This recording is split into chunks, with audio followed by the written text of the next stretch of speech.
They said the old man had not smiled in 7 years. Not since the accident. Not since the wheelchair. Not since his wife was buried on a rainy hill where money meant nothing and power could not stop death from taking what it wanted. They also said no caregiver ever lasted more than 2 weeks in that mansion.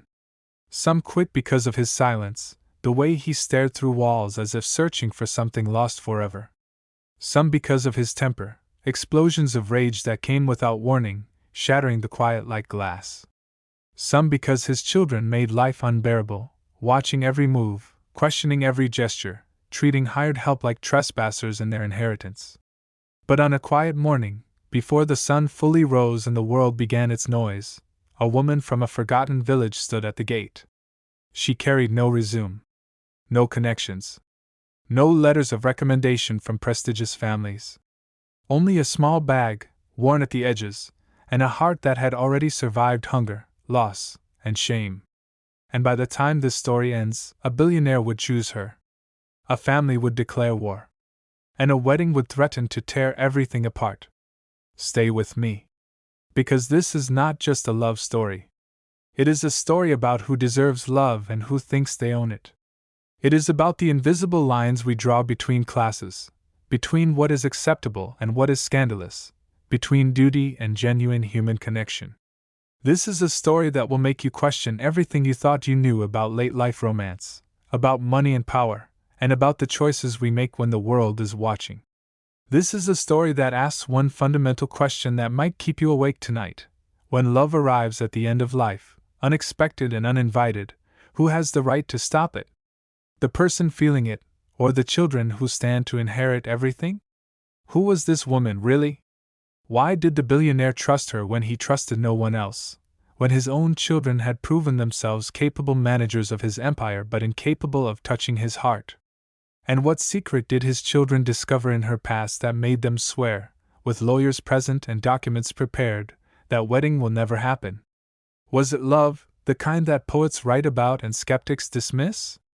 Was it manipulation, a calculated performance by someone who understood that loneliness makes people vulnerable? Or was this something far deeper, something money could not control and contracts could not define? By the end of this story, you will ask yourself one haunting question, and I want you to answer it honestly in the comments below. If love arrives late in life, carried by someone the world considers unsuitable, who has the right to stop it? The person whose heart beats faster for the first time in years, or the family members who worry about reputation, inheritance, and what the neighbors will say? Her name was Amara. She grew up in a place where roads ended and promises rarely began, where the government forgot to build schools and opportunity was something you heard about but never saw. A place where girls learned early that dreams were luxuries reserved for people born into different circumstances, different zip codes, different lives entirely. Her mother died young, when Amara was only 11, from an illness that could have been treated in the city but went untreated in the village because the nearest hospital was 40 miles away and they had no car, no money for the bus, no favor left to call in. Her father followed not long after, not from illness but from something quieter and more devastating, a kind of giving up that happens when the person you built your life around disappears. By 18, Amara had already buried more people than birthdays she remembered celebrating. She had learned to grieve silently, to carry loss without letting it show, because in her village, survival meant moving forward even when your heart wanted to stop. She trained as a caregiver not because it paid well, because it did not, but because she knew how to sit beside pain without running from it, how to be present with suffering without needing to fix it or escape it. She had learned patience and hunger, during those months after her father died when meals became optional and sleep became the only reliable comfort. She learned gentleness in loss, understanding that people in pain do not need advice or pity, they need presence, they need someone who can witness their struggle without turning away. She learned strength in silence, the kind of resilience that does not announce itself, that simply endures. When the agency mentioned a difficult client, everyone else declined immediately. Wheelchair, they said. Temperamental, they warned. Billionaire, they added, as if wealth made difficulty more acceptable. The other caregivers heard those 3 words and calculated the emotional cost, deciding it was not worth any paycheck. But Amara said yes. Not because of the money, though she desperately needed it, but because something in her whispered, in that quiet voice we hear when we are about to make a decision that will change everything, "This is where your kindness is needed. This is where your pain will finally mean something." Jonathan Hale was once a titan. Steel, oil, railroads, shipping, his name built cities and employed thousands. His signature on a contract could change entire economies, redirect the flow of resources, determine which communities prospered and which withered. Then came the accident. A crash on a rain-slick road, the kind of tragedy that happens in an instant but echoes for a lifetime. One moment he was returning from a business dinner, the next moment metal was twisting and glass was shattering and his body was absorbing an impact that would confine him to a wheelchair for the rest of his life. The doctors said he was lucky to be alive. Jonathan never felt lucky again. His wife stayed, and for that he was grateful, though he often wondered if she stayed out of love or duty or simply because leaving a man in a wheelchair seemed too cruel even for a marriage that had grown cold over decades of neglect. She stayed until cancer took her, a slow, terrible process that Jonathan watched from his wheelchair, helpless in new and unbearable ways. After that, Jonathan stopped living.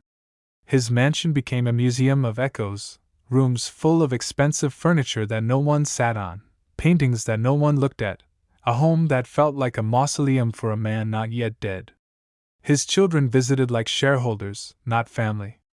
They came for monthly briefings, quarterly reviews, annual strategy sessions. They managed his empire with efficiency and competence, proving themselves capable successors.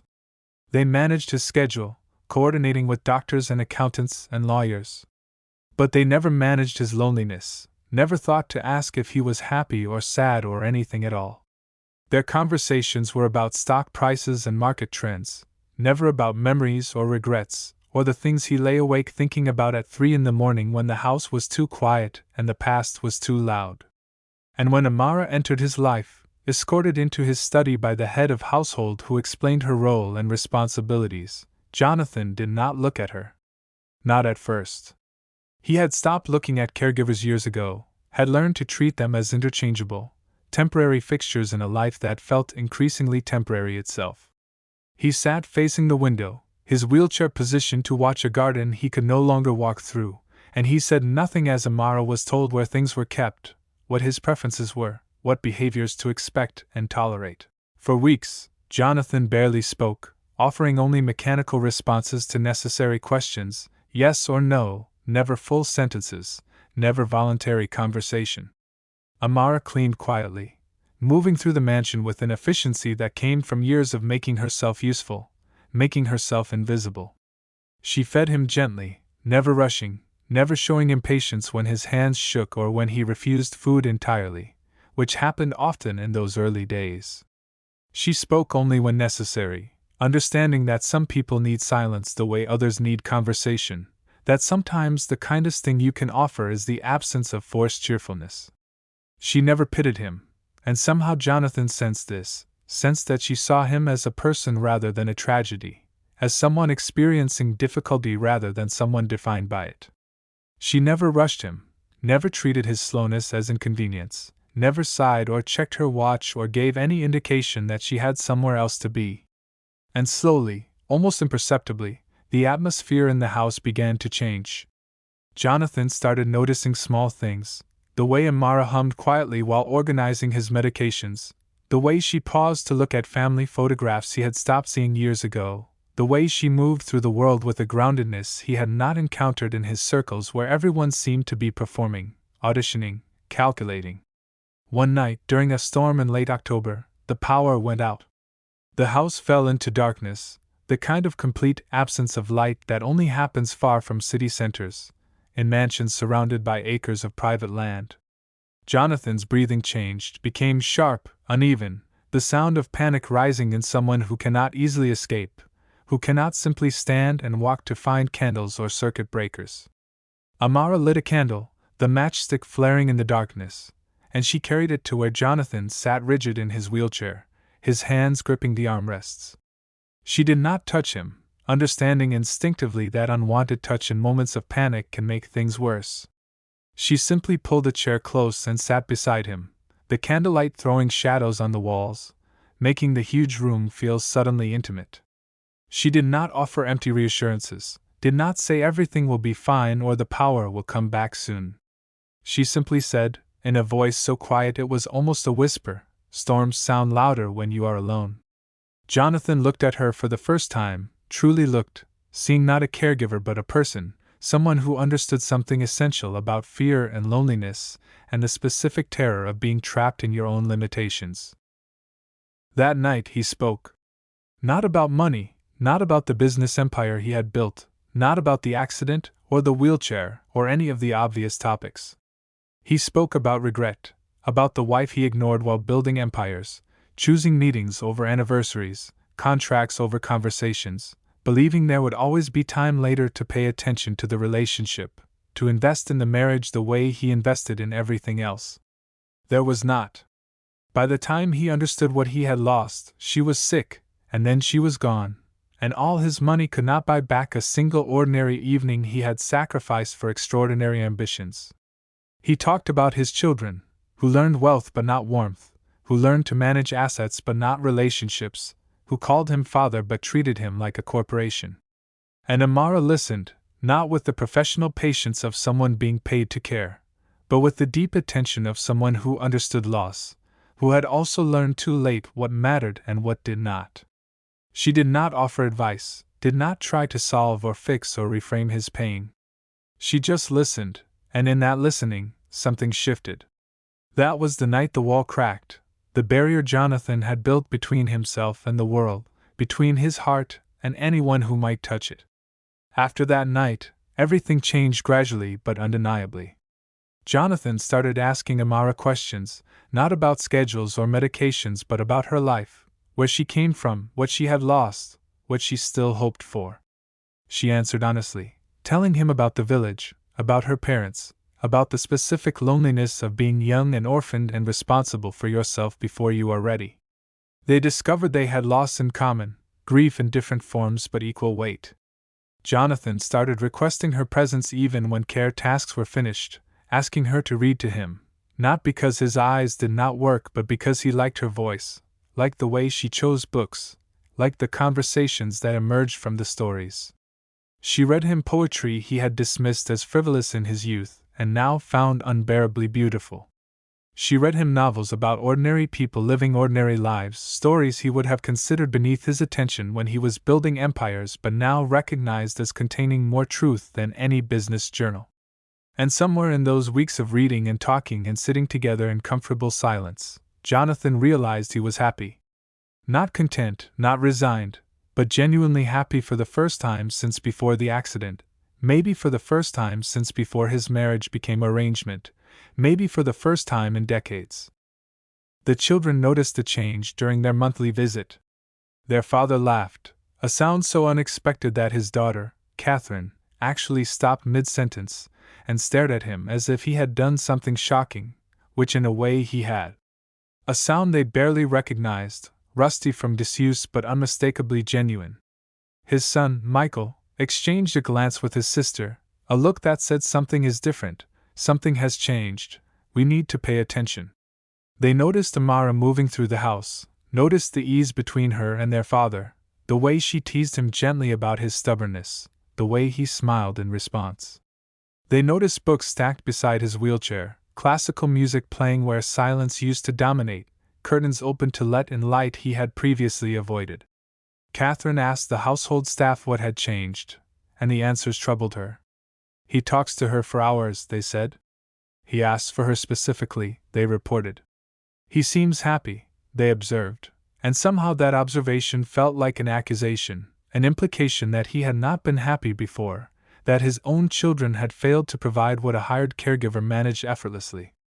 Whispers began, first among the staff, then among the extended family, then in the social circles where the Hale name carried weight and every family development was noted and analyzed.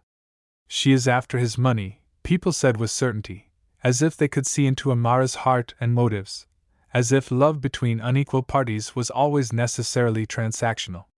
She is manipulating him, others insisted, unable to imagine that a young woman from nowhere might genuinely care for an old man in a wheelchair, that connection might form across boundaries of age and wealth and circumstance. She does not belong here, the cruelest observer stated flatly, as if belonging was determined by birthright rather than earned through presence and care and genuine affection. Michael hired a private investigator, justifying it as protecting their father, ensuring the woman in their home had no criminal history, no pattern of exploitation, no hidden agenda. Catherine increased her visits, watching Amara with barely concealed suspicion, looking for evidence of manipulation, for cracks in the performance she assumed must be happening. Jonathan felt the scrutiny, recognized what was happening, and it clarified something he had been feeling but not naming. He asked Amara to stay permanently, not as an employee but as a companion, and the offer included a separate wing of the house, financial security, no obligations beyond presence, beyond friendship, beyond the connection they had already built. Amara considered this carefully, understanding that accepting would change her life in ways both obvious and subtle, would place her permanently in a world she did not belong to by birth or background, would make her the subject of exactly the kind of whispers that had already begun. Then one evening, as autumn leaves fell like confessions outside the window, as they sat together in the library where they had spent so many hours reading and talking, Jonathan said it, the thing he had been working toward, the question he had not asked anyone since he was a young man courting his first wife. I want to marry you. Not for companionship, not for convenience, but because I love you, because you have given me a reason to be alive again, because every moment with you feels like a gift I do not deserve but desperately want. Amara froze, her hands still on the book she had been reading, her mind racing through implications and consequences and the enormity of what he was offering. She knew what this meant. Not love alone, though love was there, unexpected and real and growing every day. But war, conflict with his children who already distrusted her and would view marriage as theft, as an old man's foolishness, as grounds for legal action and family rupture. She knew his children would fight this, would use every resource available to stop it, would question his competence, would drag her past into light and examine every choice she had ever made for evidence of unworthiness. She knew the world would judge her harshly, would call her opportunist and gold digger and worse, would assume calculation where there was only genuine feeling. She looked at Jonathan, at this man who had rebuilt himself emotionally in her presence, who smiled now and engaged with life and seemed to want mornings again instead of dreading them. And she said yes, not because of what he could give her materially, but because she loved him too, loved his intelligence, and his hard-won gentleness, and his willingness to be vulnerable after years of emotional armor. She said yes knowing it would cost her, knowing the battle ahead, but believing that love, real love, was worth fighting for. The children confronted her the next day, arriving together with lawyers in tow, as if the presence of legal professionals would intimidate her into confession or retreat. They sat in the formal living room, a space Amara rarely entered, a room designed for displays of wealth and power rather than comfort or conversation. Catherine spoke first, her voice controlled but her anger visible in the tightness around her eyes, the way she gripped her expensive handbag. They had documents, papers spread across the coffee table like accusations. They had discovered her past, hired investigators who went to her village, interviewed people who remembered her, dug up everything they could find. An old engagement, broken years ago, to a man from her village who she had planned to marry before he disappeared with her savings and her trust. A broken promise, an episode where she had worked for a family in the city and left after 3 months, which the investigators framed as suspicious though the reality was simply that the job had not been what was promised. A choice made to survive, accepting money from an uncle with conditions attached, conditions she ultimately could not accept, leading to estrangement from the only family she had left. They called her a fraud, implying that her entire history was evidence of manipulation and opportunism, that her poverty was somehow moral failing, that her survival strategies proved unworthiness. Amara sat quietly through the presentation, through the thinly veiled accusations and the outright insults, through Catherine's demand that she leave immediately with a settlement, with enough money to start over somewhere else, away from their father, away from their inheritance, away from their lives. She did not defend herself, did not explain that the broken engagement was abandonment, not betrayal, that leaving the city job was self-preservation, not flightiness, that accepting and then refusing her uncle's money was about maintaining dignity in impossible circumstances. She simply looked at them and asked one question: "Have you asked your father what he wants?" Michael laughed, a harsh sound without humor, and said their father was not thinking clearly, that loneliness had made him vulnerable, that Amara had exploited his isolation and his grief.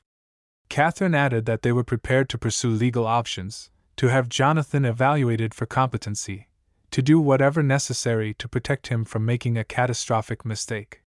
And that was when Jonathan entered the room, wheeling himself through the doorway with the upper body strength he had developed over years of rehabilitation, his face set in an expression his children had seen in business contexts, but never directed at them personally.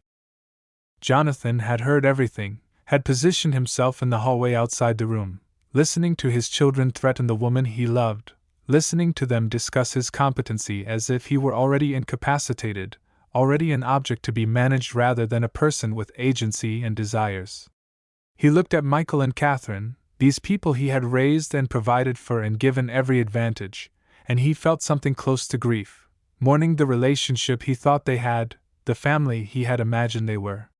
He told them clearly, in a voice that still carried the authority of boardrooms and negotiations, that he was marrying Amara, that his mind was sound and his choice was deliberate, that their approval was desired but not required. Catherine started to object, started to explain all the reasons this was unacceptable, and Jonathan raised his hand, the gesture sharp enough to silence her. He had made a choice, he said, and it was not about them, or their inheritance, or their social standing. It was about his life, the years he had left, the possibility of happiness he had not expected to find again. He had already spoken to his lawyers, he informed them, and rewritten his will, not to punish them but to reflect his values, to ensure Amara was cared for and to redistribute wealth in ways that felt meaningful rather than simply perpetuating dynastic accumulation. The will had changed substantially.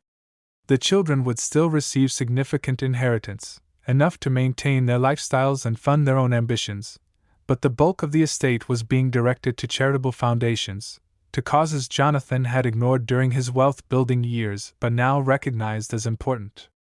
Amara was provided for modestly, a trust that would ensure her security but could not be characterized as the primary beneficiary, eliminating the gold digger narrative even as it guaranteed she would never return to the poverty she came from. Michael stood abruptly, his face red, accusing his father of being manipulated, of destroying his own legacy, of choosing a stranger over his own blood. Jonathan met his son's anger with something like sadness, explaining that Amara was not a stranger, that she had been more present to him in 6 months than they had been in 6 years, that presence mattered more than biology, that family was created through care and attention, not merely inherited through shared genetics. Catherine tried a different approach, softening her tone, asking her father to wait, to take more time, to consider the implications, to understand how this looked to everyone who knew the family. And Jonathan said he had considered, had thought about little else, and he understood exactly how it looked, but he had spent his entire life worrying about how things looked and he was done, finished with reputation management and social performance and sacrificing genuine feeling for acceptable appearances. Then came the wedding day, and something no one expected happened, something that would become the story people told when they talked about Jonathan and Amara, the detail that transformed narrative from scandal to romance in the retelling. The ceremony was small, held in the mansion gardens that Jonathan had watched from his wheelchair but not entered since the accident, since his legs stopped carrying him and the world became divided into accessible and inaccessible spaces. No reporters were invited, though some gathered at the gates when word leaked that the Hale patriarch was marrying his caregiver, their cameras ready to capture what they assumed would be spectacle or tragedy or both. No board members attended, Jonathan having decided that business associates had no place in personal ceremony, that the same people he negotiated with should not witness his vulnerability and joy. Just a small gathering, a minister, a few household staff who had watched the relationship develop and recognized it as genuine, and the children, who came despite their objections, unable to fully abandon their father even as they condemned his choice. Amara wore a simple dress, cream-colored and elegant but not extravagant, purchased from a regular boutique rather than a designer salon, her style remaining grounded even as her circumstances transformed. Jonathan wore a suit that had been altered to accommodate his seated position, tailored perfectly, his appearance dignified and intentional. The minister began the ceremony, speaking about love and commitment, and the courage required to remain open to connection even after loss, especially after loss, when the easiest thing would be to close yourself off and refuse to risk further pain. And then, as Amara approached him, as she moved down the short aisle created in the garden, Jonathan did something he had not done in 7 years, something his doctors said was impossible, something that made Catherine gasp and Michael step forward instinctively. Jonathan stood. Not fully, not unassisted, his hands gripping the wheelchair arms and his legs shaking with effort, and his face showing the strain of muscles relearning forgotten work. But he stood, rising to meet his bride, rising to make his vows on his feet rather than seated, rising because love had given him strength that medicine never could, motivation that physical therapy had not provided, a reason that transcended pain and limitation. Jonathan lived 3 more years after the wedding, 3 years that were, by every measure that mattered, his happiest since youth, possibly his happiest ever. Amara did not transform him into someone else, did not cure his disability, or erase his grief or make his life problem-free. But she was present, consistently and genuinely present, creating a home that felt alive rather than mausolean, filling rooms with music and conversation and the small joys that accumulate into a life worth living. They traveled, adapting trips to accommodate the wheelchair, discovering that the world was more accessible than Jonathan had assumed when he stopped trying. They went to theaters and museums, to coastlines where Amara had never seen the ocean and Jonathan had forgotten its beauty. They hosted small dinners, cultivating friendships based on mutual interest rather than business advantage, Jonathan rediscovering the pleasure of conversation unconnected to profit or strategy. Amara finished her degree online, something she had abandoned after her parents died, and Jonathan supported this completely, understanding that their relationship worked because she remained herself, pursued her own growth, did not disappear into the role of caregiver or wife but maintained her identity and aspirations. Catherine visited more regularly, her relationship with both her father and Amara gradually warming, never becoming close but achieving mutual respect, a recognition that they all wanted Jonathan's well-being even if they had disagreed about how to achieve it. She brought her own children, Jonathan's grandchildren, who had rarely visited the mansion when it was a place of silence and sadness but came more often now that it felt welcoming, now that their grandfather smiled and asked about their lives and seemed interested in their answers. Michael remained more distant, his pride or stubbornness preventing full reconciliation, but even he acknowledged privately to Catherine that their father seemed content, that whatever they thought about the marriage, it had given him something they could not. Jonathan's health declined gradually, as it does, age and accident catching up in ways no amount of love could prevent. But he was not alone in the decline, not isolated in his suffering. Amara was there, as she had been from the beginning, sitting beside his pain without running, offering presents when nothing else could be offered. When Jonathan passed, it was peaceful, at home rather than in a hospital, surrounded by the life he and Amara had built together, the small, beautiful, ordinary life that money had facilitated but not created.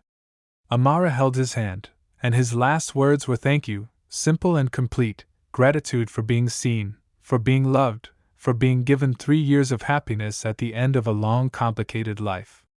The funeral was larger than the wedding, public mourning for a man whose name was on buildings and foundations, whose business decisions had shaped regional economies.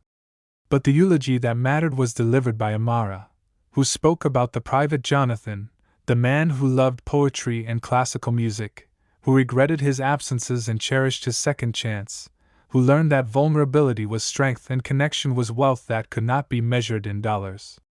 Catherine cried openly, grieving not only her father but the years she had not known him this way, the relationship they could have had if she had paid attention to the person rather than the patriarch. Michael spoke briefly, acknowledging his father's complexity, admitting that he had learned something from watching these final years, though he could not quite articulate what. After the funeral, after the estate was settled and the will executed exactly as Jonathan had designed it, Amara made a choice that surprised everyone who had assumed she married for money, who had been waiting for evidence of mercenary motives. She returned to the village, to the place where roads ended and promises rarely began, taking with her enough resources to make a difference but not enough to isolate herself from the community. She bought land and built a care facility, a place where elderly people without family or resources could live with dignity, could receive the kind of attention she had given Jonathan, could be seen and heard and valued in their final years.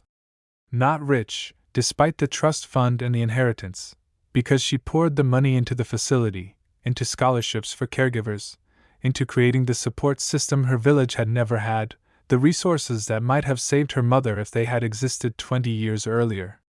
But fulfilled, deeply fulfilled, carrying Jonathan's memory in the work she did, in the lives she touched, in the proof that love could cross boundaries and transform both people in the exchange. She never remarried, though she was still young enough, still vital and capable of building another relationship. She said once, in an interview for a local newspaper covering the care facility, that Jonathan had been her person, that some people get decades with their person and some get 3 years, and she was grateful for what she had rather than bitter about what she did not. Catherine visited the facility once, making the trip to the village she had previously considered beneath her attention, and she saw what Amara had built, the lives being cared for, the dignity being preserved, the love being practiced daily. She donated to the facility, establishing a fund in her father's name, and when she hugged Amara goodbye, it was genuine, the embrace of someone who had learned something difficult, who had been wrong and admitted it, who had grown through discomfort. The facility still operates today, this story's legacy, proof that one relationship based on genuine care can ripple outward, can change systems, can demonstrate that the most valuable inheritance is not money but the capacity to see people clearly and love them anyway. So let me ask you, and I want you to really think about this, maybe pause the video for a moment and consider your honest answer. If you were Jonathan's child, watching your father fall in love with someone you considered unsuitable, someone whose motives you questioned, would you have accepted her?